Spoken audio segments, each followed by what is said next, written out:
So I'm doing a WTF is hard wax oil episode. I picked up this Fitters stuff. I think I've mentioned it before. I have it on Instagram at least, which is a new to me hard wax oil. So it really prompted the whole discussion in my head, at least, about what hard wax oils are, the pros and cons of them. I did do sampled pieces in Tassie Oak. This is Fitters, and this is Danish oil. The problem that you can see is it's not from the same board. Maybe you can't see it. This is rift sawn, quarter sawn, rift sawn. So it's hard to do apples to apples comparison when the grain structure is different, because it's going to look different anyway. So I'm redoing the test in Blackwood. Now when I say test, what I'm doing is showing the application techniques for a bunch of different products. I've got some hard wax oils, I've got some more traditional finishes, and what they look like. I'm not testing durability. It's really about the ease of application and what the end result looks like. So far today I've put on a coat of shellac, and shellac looks amazing on Blackwood. I can't understate how nice that looks. And Ruston's Danish oil, which is this guy here. Problem with the Ruston's Danish oil is that it's very slow to dry. It's an old tin, so I will forgive it a little bit there, but it's an okay finish. It's close to the wood, but you also don't really get the grain popping anywhere near like you do with the shellac. So the other major finish that I'm testing is, well, okay, this is a stop loss bag. I've got some Minwax polyurethane, the fast drying oil-based polyurethane. The bag's interesting, I'll tell you that. You can get a lot of product out of this, and figure out which one that is. It's polyacrylic. So we'll put some on now, and I'll show you how quickly that can come out. And it's a lot quicker than I thought. So the advantage of these stop loss bags is that they are easier to open than tins. They keep less oxygen in the bag, so you can keep your finish for longer. It's reusable. I don't really know what other advantages there would be. I wouldn't normally pour it directly onto the surface, but this is a sample piece that comes out super easy, and there's no cleanup because it's just squeezing out of a bag, not having to fight with the tin. So this is Minwax's fast drying polyurethane. You can't get this in Australia anymore. It's going to be hard to see on camera. This does add a little bit more amber.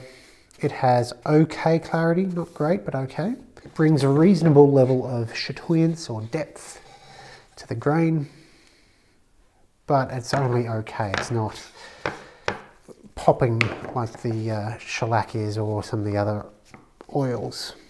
So yeah, screw lid back on. That's all you really need to do. Squeeze out the air, you're done. So because there's less air in it, it can't evaporate, it can't oxidize as quickly or at all if you get it out.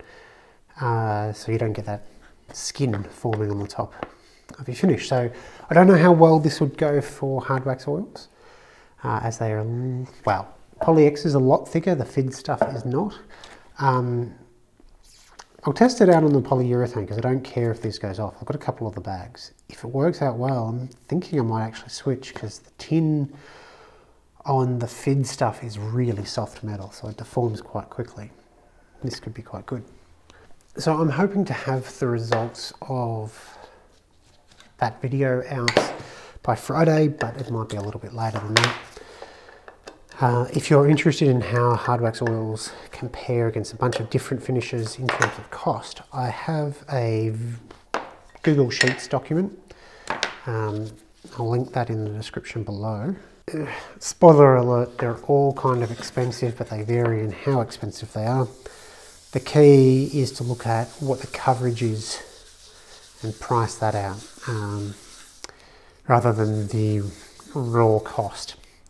So Fids is more expensive than Poly-X in the litre-ish size, but that's because Poly-X covers a little bit less and comes in a smaller tin when you actually normalise the results to meter square coverage. The Fids is actually a little bit cheaper, like the polyacrylic or the Minwax polyurethane. The cost on that is astronomically low. It's ridiculous how cheap it is, so you can sort of forgive it for being, in my eyes, an inferior product. On the other hand, Feast Watson is pretty expensive. It's about as expensive as some hard wax oils per metre square, at about $4.50 per square metre, but it isn't a very good finish in my experience. I've had terrible trouble getting a nice result from it. It's very amber, very plastic feeling.